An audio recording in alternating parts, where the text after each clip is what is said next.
all you boys and girls. Welcome to Let's Go Fishing with me, your host, John the Fisherman. Let me take a minute to introduce myself. You see, despite this getup, I am not one of the harvesters of the sea. The catch I'm looking for is usernames and passwords, credentials, that is. You see, I fish with a PH.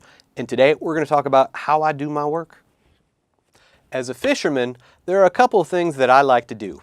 One, I like you to download malware on your device. Now that malware might send me your private info, or it might let me access your device, or it might just destroy your data if you don't pay me. That one's called ransomware, and it's my favorite. Kind of depends on you, my victim. The other thing that I like, of course, is usernames and passwords. Now, there are a couple things I can do with your username and password.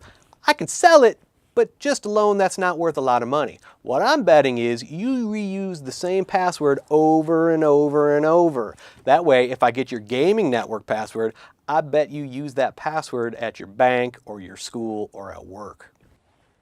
John, you ask, how exactly does one fish? And that's a good question.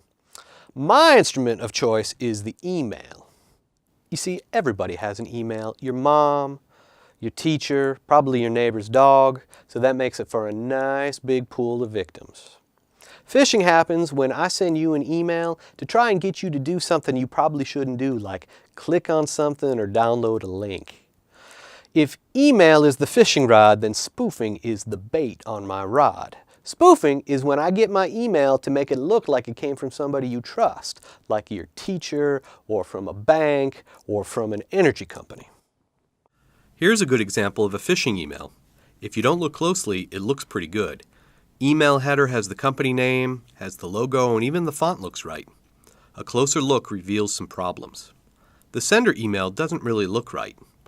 Next, it's demanding urgent action. Finally, look at the bottom left-hand corner when you hover over the links. That is definitely not the right link to this company. Also, all of the links in the email are the same. When a fisher sends an email that looks like it's from a vendor, it's called clone phishing. There are a couple of things that you, the user, do that make my job as a fisherman that much harder. Number one, multi-factor authentication. This is when logging on to a website or an app requires more than just a username and password. You need an SMS code or a biometric feature like your fingerprint. Number two, up-to-date patching. You know all those annoying notifications you get on your phone and your computer about updating it? Well, guess what? Those patches fix the holes that I use to get into your system. Number three, antivirus. I hate it. It stops my malware in its tracks. Number four, people that don't click on the links that I send in my email. I need you to click on the link in order for my scam to work. If you type in the address of your bank or your social media account up in the address bar, my scam falls apart. And finally, people that pay attention to the information in the email header. The header of the email has the information about who the sender is.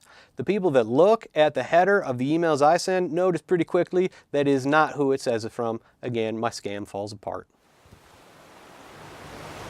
Well, kids, that's the end of the show. Storm's brewing up. Best be heading back into shore.